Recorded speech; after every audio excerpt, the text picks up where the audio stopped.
Hi, second graders. Today we are going to work a little bit on time.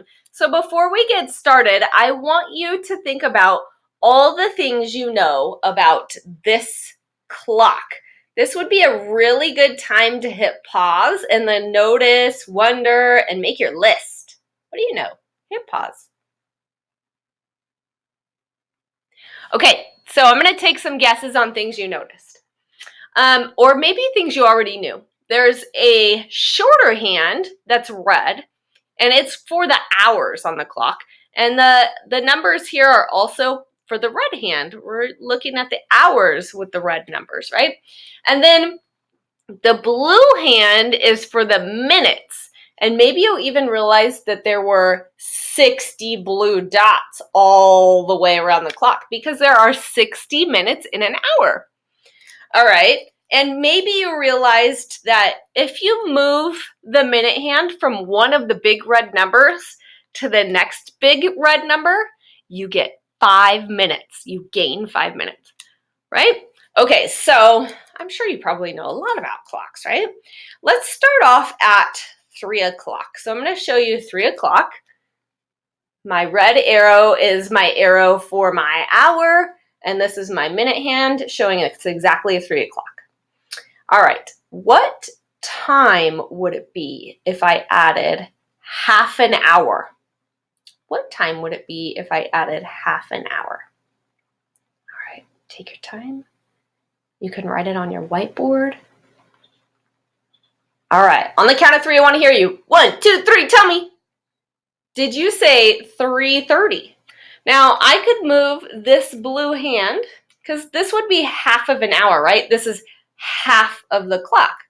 So, or I could say 5, 10, 15, 20, 25, 30, because I know half an hour is 30 minutes. But guess what? I have to move the red hand too, right? I have to move it halfway between the 3 and 4 because it's half, the blue hand is halfway around the clock. We've moved it half an hour. Okay, now what if we start here at 3:30 and I want to add 35 minutes? 35 minutes. Where would I land? Think about that. Okay, on the count of 3, I want to hear 1, 2, 3, tell me.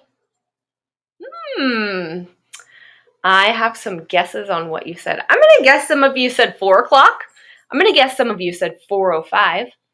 And I have some guesses on why you said those things. So if we are adding 35 minutes, I'm going to guess some of you decided to just add 30 minutes and then 5 more. So maybe you split up the 35 into a 30 and a 5. So let's try it like that. 30. 1, 2, 3, 4, 5.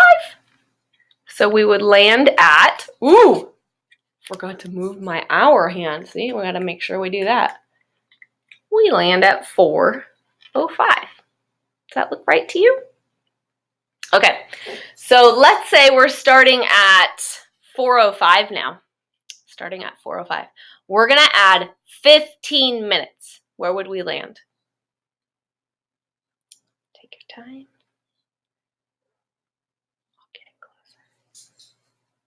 We're adding 15 minutes.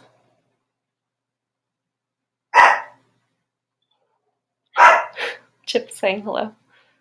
All right, so if we add 15 minutes, I'm going to guess some of you just said that the time would be 4:15 because it says 15 right there, but that doesn't mean we've added 15 minutes. So we have to actually count 15 minutes. So I know if I start here and I move this to one big red number jump, so from here to here, I will have had 5 minutes pass. So 5, 10, 15. That is adding 15 minutes. So we should be looking all the way at 4:20. If we start at 4:05 and add 15 minutes. All right, you guys, today's story is about some tennis lessons and time. All right, so here we go. Okay, I have to tell you guys this. Chip has been waiting to see you. He's standing here. He's asking me, so I'm going to let him say hello. Here he is. He wanted to come up and say hi to the class. He has been begging and begging and barking to say hello. So here he is. Hello and goodbye.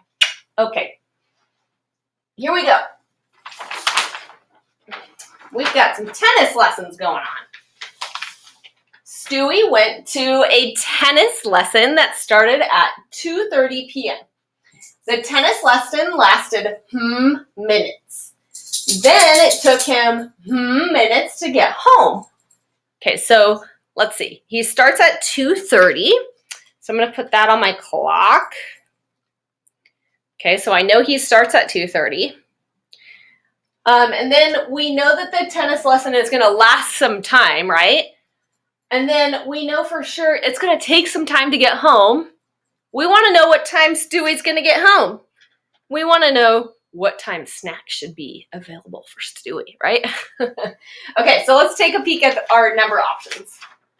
We've got 55 and 20, 75 and 25, 90 and 36. All right, so if you were to think about these numbers, you have to pick the one that feels just right to you. Remember that, right? And if you have a clock in your house, of course, you can always use that as a tool for this. I'm curious to see what you guys are going to do to solve. All right, kids, I will see you next time. Bye.